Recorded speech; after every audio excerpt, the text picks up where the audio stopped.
Hello and welcome to the second episode of the Move Africa podcast. And this episode we are calling Stories from the Road. My name is Wanjiru Nguhi. Today I am joined by a friend, first of all, and a colleague in the movement. Her name is Anne Maua, who has traveled to approximately 19 African countries and still going. She is also the first female chair of the East African Youth Peace and Security Network and currently works at the African Union Wise Youth Network. She is uniquely positioned to speak about, the challenges and possibility of mobility in Africa because her work champions Borderless Africa, and it aligns closely with the conversations that we hope to spark in this episode. Karibu sana, Anne. Asante. I know I've already made an introduction, but please introduce yourself again and tell us, something that I may have left out or something that you need people to know, particularly for this conversation. I mean, you said everything, basically. Yeah. I mean, it's a beautiful day to be African. Like you mentioned, my name is Anne Maua. I am an African citizen living in a province called Kenya. And I work for Africans Rising as the advocacy and campaign lead. And I work on two campaigns, majorly Borderless Africa, which is why this conversation is really important to me. Yes. Oh, fun fact, I'm a retired journalist. Don't ask me how old I am. No, I'm not going to ask, but I really love what you said when you said you are an African citizen working in the province of Kenya, which makes Africa to you like a country. Yes. Which is an interesting thing that only Africans can say. Africans can say that Africa is a country, but no any other person can say that Africa is a country, although the work that is being done to sort of make Africa, accessible to us as African citizens. So my first question would be, I know that I mentioned that you've traveled to 19 countries, which is commendable. I think I've only traveled to about 4 or 5 countries. I'm not doing very well. Africa? In Africa, yes. Okay. I've traveled more outside of Africa than within Africa, only because of a few reasons. But the first question would be, do you remember your first trip across an African border? Yeah. It was beautiful and dramatic. Okay. And I hope my mom is not going to kill me. Yeah, because it was just right after high school. And I was just 19 years old on a trip to Dar es Salaam. Okay. Which is just kwa majirani, you know. Yes. And it was such a beautiful experience. Of course, the excitement of one flying for the first time. I know, yes. And then the bit where, my mom's like, why are you traveling? Why are you going? I was a media student then. And I think for me, the first expression of, Tanzania is so similar to Kenya, like in terms of geographical and landscape and even the language. Yeah. And then I remember when I went to a small island in Zanzibar called Paje, that same year. That first travel, actually, I stayed 1 year in Tanzania. Nice. In 5 different parts. So I was in Arusha first, then I went to Dodoma, then I went to Dar es Salaam, then I went to Zanzibar, and then Paje. Paje is a small island in Zanzibar, which is similar to maybe Funzi Island in Kwale County. In Kwale County, okay. And just the beauty of the people and the culture and the similarity. I remember the first thing I saw was Jumba la Mashetani. And I'm like, it looks so much like Fort Jesus. Okay. And then also Stone Town looked so much like Old Town in Mombasa. And it looked so much in, and it also looks so much in like Old Town in Lamu. And so those were the first things for me to notice. Yeah. And then I began to, because I'm such a political human being, I also began to look at the political history and the connection and the things that connect us. Yes. But then I didn't think of it then, but now I'm thinking, even some of the identities that we share are both colonial and non-colonial. Because if you think about the small cities within the Indian Ocean, then the stories, the cuisine, and the language is the same. I was more welcome in Zanzibar and Dar es Salaam than probably Arusha. And probably it's because of my Swahili and everything. Yes. So, but what was the experience like at the border? Oh. Like between now when you now crossed, what was that experience like? I think in the beginning, of course, for me, what I didn't like was the skepticalness. Okay. You know, like when you cross a border, either by flight or road, you fill all the forms and whatnot. Yes. And then they ask you, what are you coming to do? Yes. And then you've written what you're coming to do. Yes. And but they have to ask you those questions. They have to ask you. Yeah. Why are you asking me? Because they need to ask. They need to ask. Why would an African... Anyway, yeah. Why would an African be asked so many questions? Yet I see I see a lot of other nationalities, coming in and nobody's asking them everything, and they just go straight to the visa on arrival. And you are there being asked. In fact, I remember one of my worst behaviors that I've done, like in a border country, and unfortunately it had to be Tanzania, is me telling an immigration officer, nimekuja kutafuta mume, because why are you asking me? Too many questions. Yeah. Okay, I like that you talked about your experience in Tanzania, and I'll just come to the conclusion that maybe that was what made you feel like you wanted to see more of this continent. Is that true, or are there other reasons that made you want to say, okay, I think I want to travel more across the continent? Like, yeah, so two things. I'm unapologetically Pan-African, Yes. and by that, for me, for example, I subscribe to Ubuntu, and Ubuntu for me is not just a philosophy. It has to be manifested in my day-to-day small actions. Yes. And one of the things that makes me who I am today and want to travel more and be this Pan-African is my late dad. Oh, okay. Yes. So my late dad was, worked in the hotel space, but then he used to play a lot of music, and he used to love to travel. Nice. Yes. So like I would say one of the reasons why, of course, I'm traveling is keeping his dream alive of traveling. Yes. But then the second reason is because I love history, Yes. and I love collecting artifacts, and I love collecting old buildings, murals, arts, and everything. So that's why for me, the first thing to notice in Zanzibar was how similar the buildings are and the landscape. Yes. And then I love the culture. One of the things that really makes me alive is traditional dances Yes. of different people. And I don't know what it does to my spirit. Like I sometimes I don't even understand what they say in those songs. And after Zanzibar, I really wanted to find out experience more of that, and and more of especially those more drums. Yeah, islands. yes. And it's crazy because last year? No, 2023, I discovered 5 new islands in Kenya. Nice. Even though I'm an island girl from the coast, Yeah. I never actually imagined that could be other islands existing outside of the coast. And that's how one day I just discovered Takawiri. And then while I was there, I discovered Mfangano, then Rusinga, then Sena. I did like 7 of them. So that has been the push, of course, for the culture, Yes. but also to want to know in 3 the languages. Yes. So I speak about 14 local languages. Yes. My God. And I'm learning. So this month I'm learning Xhosa. So also that's one thing that, like, every day I travel to a new country, I try to identify. And for me, it's that Pan-African fabric woven together for us as a people, Yes. in our rituals, in our customs, and in our culture. And the music and And the drums. Please, I love the Yes. Pokomo dance. Yes. I currently love the Pokomo dance, I swear. Okay, so because of your work, you have traveled a lot, mostly for work. So have you experienced like challenges with regards to flight prices, visa costs, and have you had your work disrupted because of the paperwork, or even other barriers that,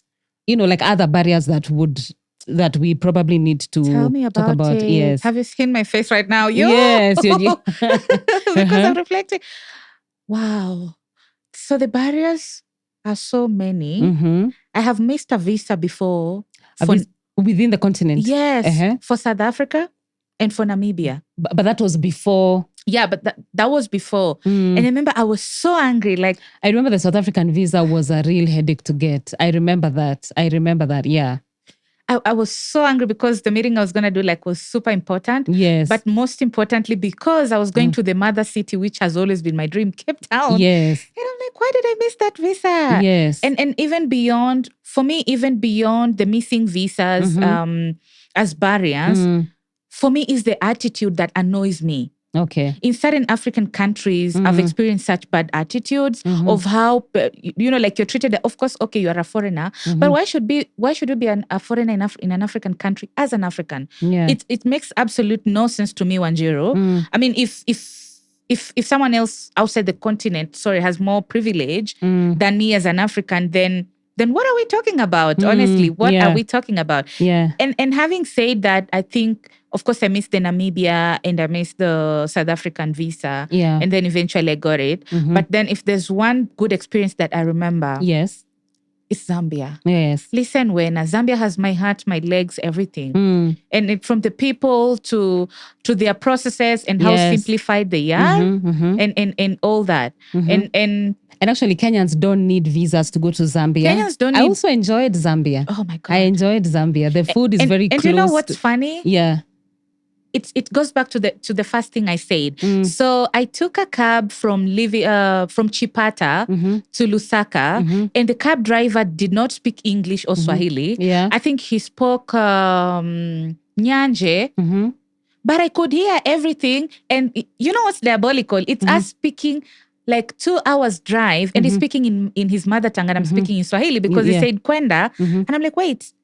Kwenda is means Nenda, right? To go, yes. Yeah, so that's how we kept speaking and speaking. And then I went to this hotel called I think it's Chipotoyetsu or something. And then they also keep dried fish, some Kenyan communities, like the Luo community keep some dried fish. And that was super exciting to learn about the fishing communities and whatnot. So for me, those kind of experiences and just the warmness of Zambians, my God, maybe an African country that I would relate to that is probably Ghana. Yeah. That kind of warm. And maybe Rwanda. And Rwanda as a people, I think is so beautiful. But one of the things that I don't really appreciate about Rwanda is the intense security. Gosh, yes. Tell me about the security. Yes. But I think they have their reasons for it, obviously because of their history. And it's good that you've talked about the country that surprised you the most in a good way, which is Zambia. I also had a fantastic experience in Zambia. And it's good that we don't have to have visas when going to Zambia. I don't know whether it's the same for other African countries or maybe it's something that they are working on.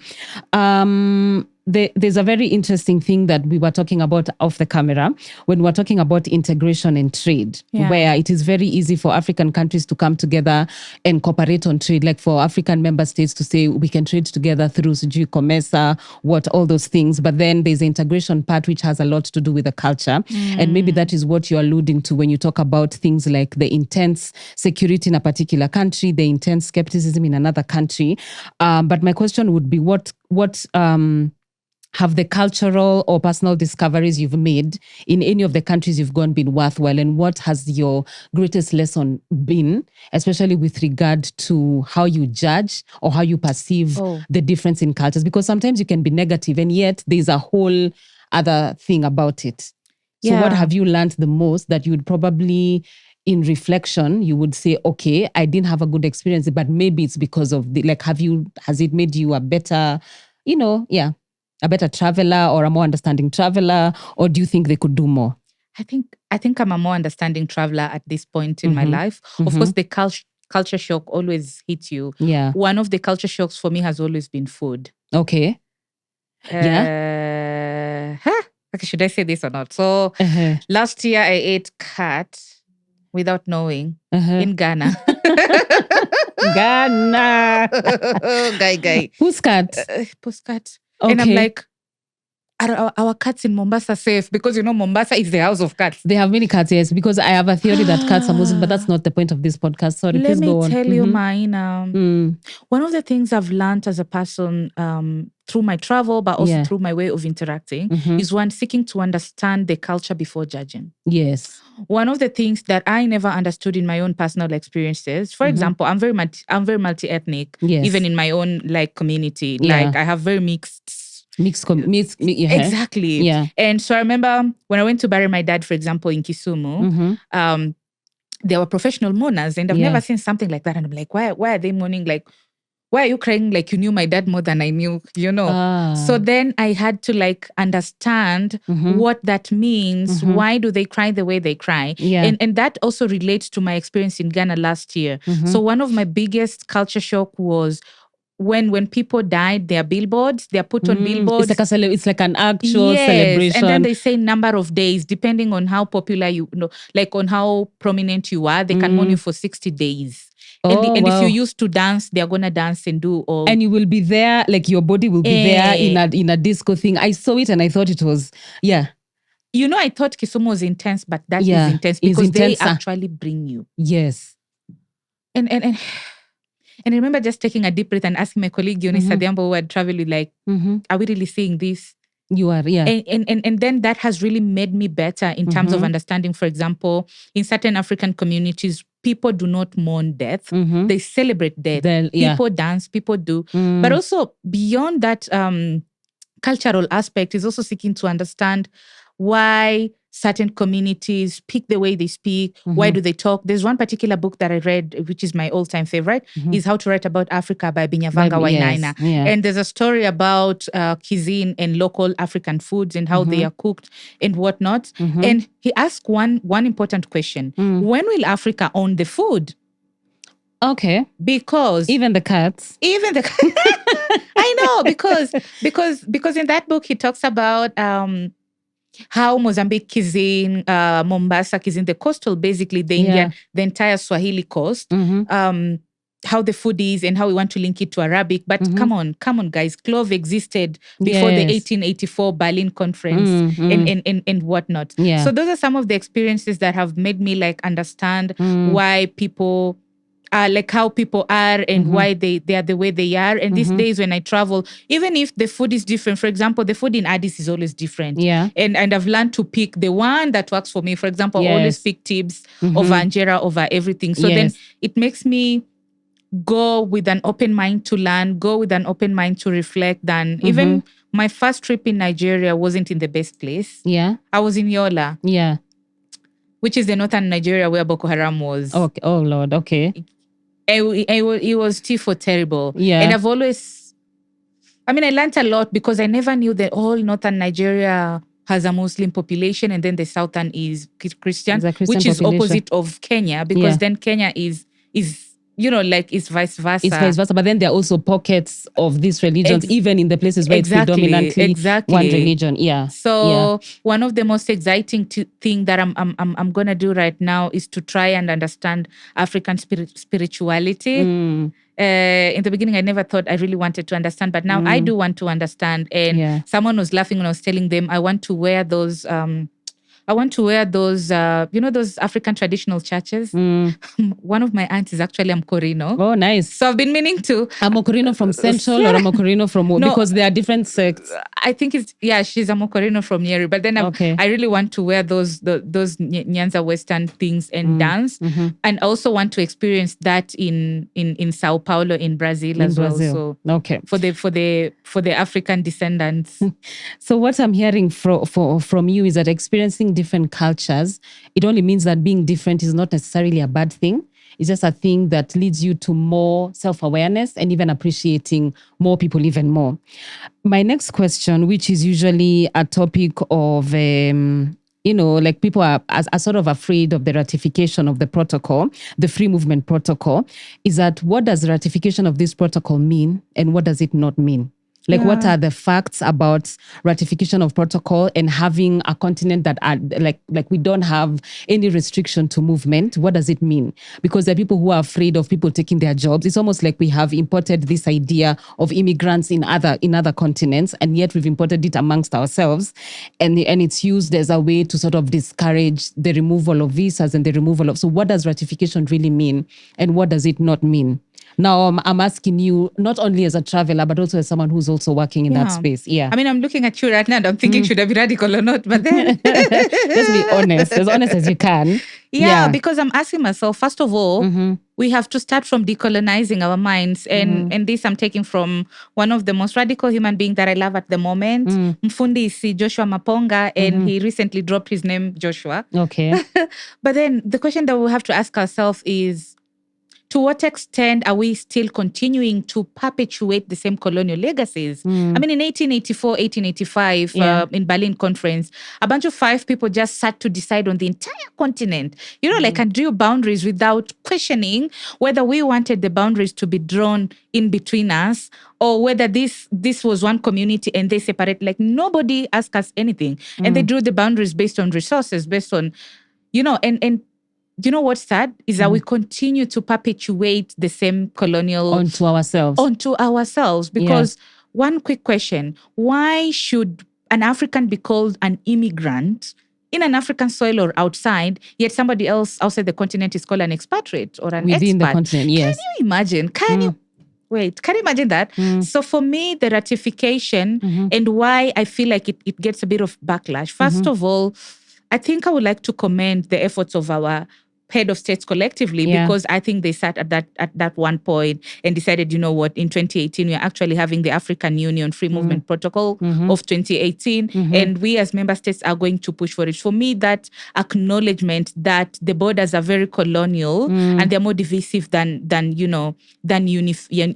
unifying us is already an acknowledgement. But then one of the things that comes with the ratification and why it has been slow compared to other protocol, the FMP is not the only protocol within the African Union that member states have come up with. There's the FCTA, the African Continental Free Trade Area, which has picked has picked quite fast. And you know what is diabolical is that these two protocols came to force in the same time. Okay. It was both of them were in 2018, but we only have 4 countries that have ratified the FMP. The free movement. Yes, we talked about that. Yes, and then the other one has more than 4. Has how many people how many? I think it's actually people? over 10. Over 10 countries. Over 10 countries that have ratified. Okay. Our own country, Kenya, through the same CFTA agreement, has started trading, and we've been taking a lot of tea from Kenya to Ghana at the moment. Yeah. But then, what does that mean? It means Africans are quicker to do cooperation and trade together than actually allow movement. And I look at it from a point of concerns. And listen, I do not by any mean in any way wish to invalidate the concerns that are being raised, because most of the concerns that I get, even in my advocacy for Borderless Africa work at Africans Rising, is usually cross-border security, which is a big thing. And it's a real thing. And it's a reality. Yes. But I think one of the things that we need to demystify and tell people is, look, what does it mean to be a borderless African, first of all? It means, first of all, removing the borders from your minds. But then second of all, it does not mean you will not need, you won't identification. Yes, you will still use identification. But what we're saying is it won't be as difficult. You won't need to bring your visa to come to an African countries. And I think I would like to commend Kenya, because then this year, a lot of development have taken place. Kenya has dropped the ETA. Egypt and Rwanda just signed another deal right now. We have Zambia, Namibia, Zimbabwe, who also have decided, you know what, we're going to use the identity card.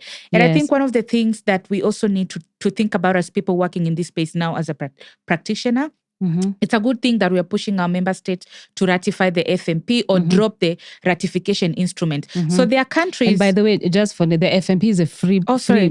Sorry. So it's a free movement protocol. So every time you hear FMP, it's the free movement protocol. So the Open Visa Index report actually has put some country based on how open they are. Yes. So there are some countries who may not have ratified the FMP, but they've dropped instrument of ratification, meaning there's an intention to. So what is remaining is the signing. And then there's other countries who have done neither, but then they've added the number of African countries who can actually come without the visas. One of those countries is actually Zambia. For example, they've not ratified, they've not dropped the instrument of ratification, but then they've expanded the number of countries. Of African countries, of African countries whose citizens can and I'm going to share a bit of my continent. work if you allow me. So last year we launched the Borderless Africa campaign formally in Lusaka, and we had a conversation with the Ministry of Trade, and there was ECOSOC, the African Union was there, and the IGAD Migration Unit was there. And we're having this conversation and we're asking ourselves, is the dream of the FMP going to be a reality? Because one of the other challenge that we are getting is the policy coherence when it comes to some of these protocols. As you know, the African Union is the mother Rex, meaning it's like the at the apex one. But then we also do understand that we have other Rex within the subregions. For example, Kenya is a member of 3 Rex, the East African Community, the IGAD, and COMESA. And you have a country like Tanzania being a member of SADC and the East African Community. And then you have the ECAS and you have the ECOWAS. So for both ECOWAS and EAC, in terms of regional integration, they have tried. But the question then we always ask ourselves is, the East African Community, me and you, Wanjiru, can live here and travel to Uganda with an identity card because that is working for our region. In Tanzania? Yeah, in Tanzania. Yes. It's working for our region. But then I think for me, the difficult conversation that we must have is always when it comes to a country, where does the order of priority lies in terms of ratifying the like travel protocols at regional level or at continental level? Because there is a migration protocol at IGAD level. Okay. There's another protocol on migration at ESC. I think it's a strategy. Yeah. There's another one on SADC. And then now there's the mother, which is the FMP. Yeah. I think for me, if there was a way we could harmonize these protocols, then that would make it easy for the ratification process. Yeah.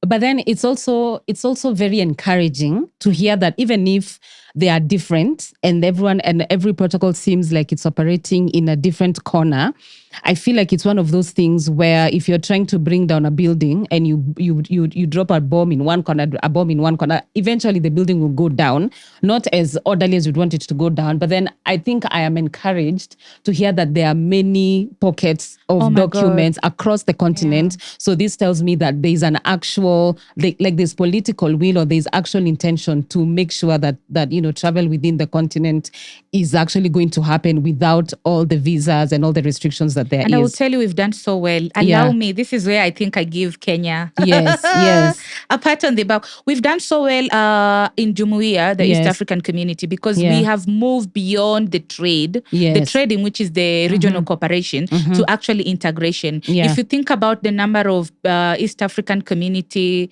persons or Africans living and working in Kenya, and East African does not need a lot of even paperwork, work visa permits. Work visa to go and work. Permits. Yeah, you can live and work in any ESC country of your choice. The African Union also, I think, has been very intentional in terms of rolling out programs that allows for regional integration.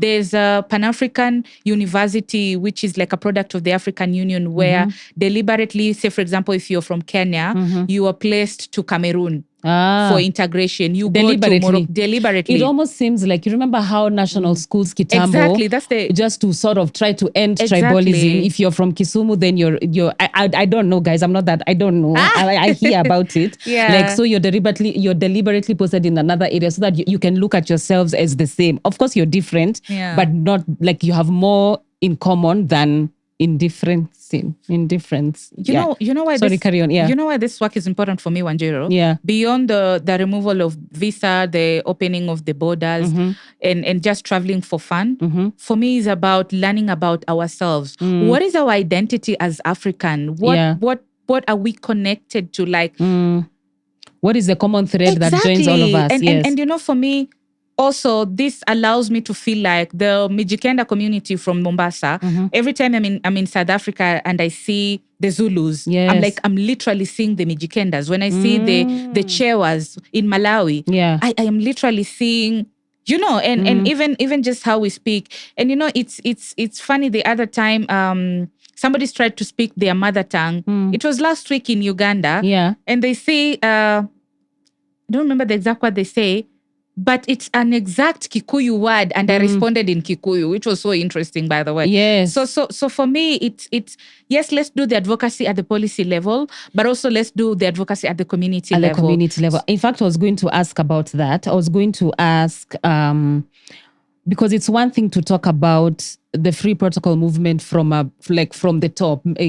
Kenya has done this, Kenya has done this, but what do these things mean for just communities? Not high level people, but like if there's a woman trading, if there are like market women trading, and you want to extend like your supply chain, what does that look like for market? What does that look like for students? What does that look like for example, in Kenya, there are very many, if you go to do your nails, for example, there are very many Burundians in Kenya. What does that look like even for people in Burundi in terms of not just the political, but also the social and cultural? Oh, for me, it's the social. And I like to borrow the words of His Excellency Ambassador Fred Gatseretse. Ambassador Fred Gatseretse always challenged us, and he said, you mean you're Kenyan and you've never stepped in Burundi? You mean you don't know your friends? Like you're African and you've not stepped in another African country. And he would tell us so boldly, and he would say jokingly, but I think he meant it. Yeah. Like, we need to have more regional integrated marriages. Yeah. And I think And I think that's it. And beyond the marriages, honestly, it also means the You women. said beyond marriages, like people are getting married and it's a thing. It is a big thing. It is a thing that, yeah. Do you know how many Southgarians are there? Like Southern African Nigerians. Southgarians. Southgarians. Do you know how many half Tanzanian babies, half Tanzanian we have? Like, do you know, I literally saw a South Sudanese and a Somali kid. And I mean, and there's me also, yeah, you know. Who is like Congolese and Kenyan and yes. Yo, so, and then there's that, but then there's the part that one of the challenges that we do not talk about a lot, and I remember in 2020, shout out to my friend Ioannis Magog from South Sudan, because we did the first consultation with young people in the regs, like in the regions, and we started with EAC, then we started with SEDEC. So Ioannis Magog is from South Sudan. Now he works with the African Union. And we met virtually during COVID and we said, you know what? The FMP is here, but what does it mean for the youth and women of Africa? And even people, living with disability. So that's what we did. So we did a first convening and we brought His Excellency Wamkelemene, the SecGen of the AFCTA then, and we were testing it and it was a pilot. And we said, you know what? There are things that we do not think you've captured in the protocol. The Article 3 of the AFCTA talks about women, but it just mentions them on paper, Wanjiru. And there are women in between the border of Kenya, Taita Taveta, and Tanzania. There are women in Busia border. There's women between the border of Malawi and Zambia in Chipata. There's like, these women go through a lot of challenges, and some of the challenges include violation sexually by the protocol officers. Some of them include challenges and even paperwork just to move to the next, to the next, because in between is usually no man's island. But then when you move to the next borders, and some of these live realities, then we can do away with them with the ratification, because then we won't really need to go through the bribing, to go through the day-to-day violation by askaris. I was talking to a girl that I met, I think in Entebbe, and she's a young woman doing mitumba business in the border of Busia. And the number of bribes she has to do every single day so that she can cross over to the Ugandan side. Even with the EAC community. Can you imagine? Even with the free movement protocol. Can you imagine? With the, you said what? The trade. Can you imagine? It's that super, super bad. And I think this is what it will mean. It will mean we'll be able to to even trade better, but most importantly, we'll be able to integrate better. We can go and study in other countries without fear of being labeled, fear of being... I think one thing we must internalize is that we are African first. Yes. And when we talk about borderless Africa, it does not mean I'll stop being Kenyan. Oh my God, I'll never listen when I will never trade being a Kenyan for anything. Yes. But then still it means we keep our Africanness, like our togetherness. Yes. What does it mean when we talk about Harambe in Kenya, or when we talk about Ubuntu and all these other philosophical, or for example, I'm just going to ask you one question. How does it make you feel every time you hear a chant like Amandla, Awetu? I feel like I want to like, obviously like the backs of it. You just feel like we are winning. We are winning. We are winning. This war, we are winning. So that's the thing. It just feels like we are rising up together and we are winning together. Even for the activist space. Yes. I mean, because we are learning even with the chants. Yes. Every time Okelo Max picks that things and says, Joey. Yes. Oh my God, there's something Is it Okelo or Costa? It's Costa. Costa, yes. Costa. I'm just like, yes, what is happening to me? And it speaks so much to our identity that I do not need to know... I do not need to know like the language, for example, to even understand the music. It will also mean there'll be more collaboration. And I think the artists have been pretty good at the collaboration. At the collaboration. For example, right now, my favorite song is Tulukuti, which is a song by a South African. It's a three-step clap. Yeah. And I don't even understand much of it, but I so love it. Yes. It's just a way it's... And it's interesting because now when you talk about music, I remember when I was in Zambia. When I was in Zambia, and there was this artist, I forget his name. I'm sorry, I forget his name.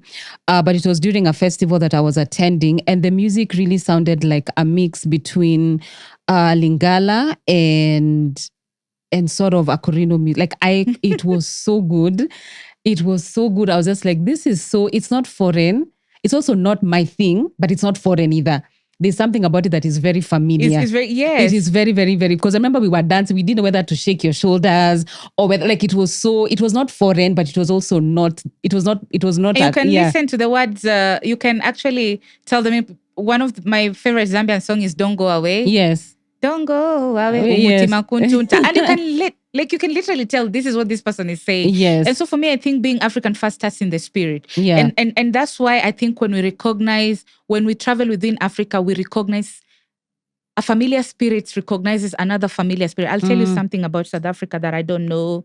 I don't know. My mother Wangari must tell me what's going on, because let me tell you, I've gone to quite a number of African countries, but there's something particular with South Africa that I do not know, Wanjiru. It's not physical. It's not, I don't know. Like, there's something that's in my spirit. I just can't tell. Sometimes I wonder whether I was South African before. And maybe this is why now we just need to experience, like, this continent also as a way of self-awareness. And even in the northern countries, because, for example, the chai culture, if you're from the coast, you know, our chai is proper masala. Yes. My friend, Yes. bangaizi, you know. Yeah. So for me, even the chai culture, if the chai culture, for example, can unite someone from Mombasa with a Sudanese citizen of Khartoum because of how we make it. Yes. You know? Look Yes. at that. Yes. It's interesting. You're talking about the things that unite us. This is a very controversial question. Another thing that unites us, it's good that music unites us, tea unites us, food. But then another thing that could probably unite us is our governments. And how oppressive our governments can be. And then, so my question is on cross-border solidarity. I know we've seen the news, like, we know what is going on. In the dream of the free movement protocol, what does it have anything about cross-border solidarity? What happens when an activist is going into another country? And I'm not talking about, you know, because Africans really practice Pan-Africanism when it comes to oppression. We're not going to, yes, they're doing well on the free movement ratification, and then they turn around and then they do well on their Pan-Africanism of brutality. But also, what does that look like for the activist and building solidarity across the continent? Does the protocol make it easy for activists to cross and to find, you know, safety in each other's countries, instead of like how people would go to Sweden and Denmark and whatever? Is Africa also, are we also working on that front of being like for asylum seekers, refugees, activists? What is happening on that front? Because that is also a concern. Seeing that, I'm looking at you like, Mina, why are you asking me this question? Like, why are you asking me this question? Because it's also a challenge within. I mean, because if we're united by good things, there's also a it's a reality. Is it safe for also that? Does it? I think what I have to say first is solidarity does not know boundary. That's true. And we've seen it among the citizens, like among Kenyan citizens, Ugandan citizens. We saw it even across feminism, among feminism, When Sweswe, I hope I pronounced the name well, when we had the Justice for Sweswe, it didn't matter whether Sweswe was Sepedi, whether Sweswe was Kota, or whether Sweswe was Zulu, or whether she was South African. Yeah. But it was justice for Sweswe, even for us. Even for us here, yes. Even for us here. I remember, I think for me, what would matter more is that the unity of citizens, and Naomi Barasa will always say that there is strength in unity and there is strength in people is what will save us. You know, to be honest, if you look at the democracy curve across the world, it's actually curving downwards. And it's like we are regressing from all the good work that we have done. I know the African Union has a very good charter called the ACDEC, and it talks about governance, democracy, and elections. But then, and also at country level, we have very good policies and laws. But then the question has always been implementation. Where do we draw the line between states' obligation to protect people, but also to take away their fundamental freedom? And I cannot sit here and lie there is no repression, because it's there. And so solidarity, Pan-African solidarity and cross-border solidarity for me looks like us being able to speak using what we have. And by what we have, it could be something like maybe the protocol could save us in a way that I could travel to your country to provide solidarity when it's needed. But in the event where we've not ratified yet, maybe solidarity could look like sending messages of goodwill and amplifying what is happening further in that country. And I think we've been pretty good at that as Kenyans when there's internet shutdown. And I mean, and even cross-border data flows and the implication that comes with. Of course, there's a whole data protection policy, the Malabo Convention, which also has not been signed, but also different countries and regions have theirs. I know SEDAC region has POPIA. In Kenya, we have the Data Protection Act and all that. But then, for me, even beyond implementation, it's usually the interpretation of the text and the articles and the sub-articles within certain pieces of legislation that African leaders sometimes interpret the way they want, which poses a danger to an African citizen. So in terms of now responding to your question, I think African citizens have shown solidarity beyond their borders. African citizens have shown solidarity beyond their tribe, beyond their identity. And they've taken that, like Africanness fabric as their shield to protect and cushion another African. One another, yes. And I'll tell you a good example. I almost got arrested last year in it's called FD Kennedy. The airport in New York. And it's because there's this Nigerian woman who had like 20 bags of Nigerian bags. And then, it's illegal when I think it's sort of illegal when it doesn't have like the kebs, tuseme kebs kama ya US. And so they call me and they say, which food is this? What? Why would they call you? But are they your... Okay. We don't know each other, but I'm just African and the lady is African because you're put in a room together. We're being scrutinized. Oh my God. I've never hated being in a place like that time. And so... I think for me, I was like, first, the lady is African, so I need to save her. And to be honest, I didn't even know what food that was, but I said it was pumpkin, dried pumpkin. And that's how the lady was not arrested. But she was going to be arrested. And that is the kind of solidarity that we are talking about, that we will be able to stand up for our fellow African. Doesn't need to be Kenyan, doesn't need to be Nigerian or South African or Ghanaian. Yes. Okay. So another thing that that I was curious about, and I know we had talked about it before we started recording, on the next steps, only because of, where you sit. So what are the next steps? What are the things that we should look forward to? Even as we talk about Move Africa and we talk about, the free protocol movement, what are the next steps to sort of, because we only have 4 African countries that have ratified, what do the next steps look like to bring, apart from what we're doing right now and having conversations amongst ourselves. Yes, what else looks like even at that high level? Just, it's an opportunity for you to just speak about your work. Oh, thank you. There's a lot of effort. In May this year, I hosted the African Union virtually on the African Integration Day. And then we were taking stock of where we are in terms of the ratification processes of the FMP. And even for those who are implementing the movement strategy itself, because there was a strategy before the FMP. And there was some very good lessons that were shared from our colleagues from the ECOWAS REC, the regional... the REC communities. And in terms of how things are looking like, we are not there yet, but I would say there's political goodwill. In my line of work, I engage a lot with governments. Next week, I think I'll be engaging the government of Zimbabwe. And we've been doing a lot of work already with the government of Zambia on the ratification. Of course, they've not ratified, but there's a lot of work that is being done there in terms of opening up, like adding more African countries that can come to Zambia without the visa. And then if you think about what is going on at the SADC level between Namibia, Zambia, and Zimbabwe, and the whole, identity process, that looks like opening up the country. If you look at now the new bilateral agreement between Rwanda and Egypt, that is also another border open. If you look at, imagine a country like Sao Tome and Principe opening the borders for all of us. That is fantastic. I want to go there. Yes, Sao Tome and Principe borders are open. Rwanda. They are open to all Africans. Oh, really? Yes. You see? Yes. Uh-huh. And then if you look at the cross-border collaboration between African countries and the Caribbean, that also looks like a space that is opening up, not just in terms of Borderless Africa, but an opportunity to draw a common narrative for people of African descent. But then in terms of my work, really, beyond engaging these governments, we are also building an identity of who is a borderless African. And how we're doing this is also having Borderless Africa clubs across the continent. So, for example, in universities.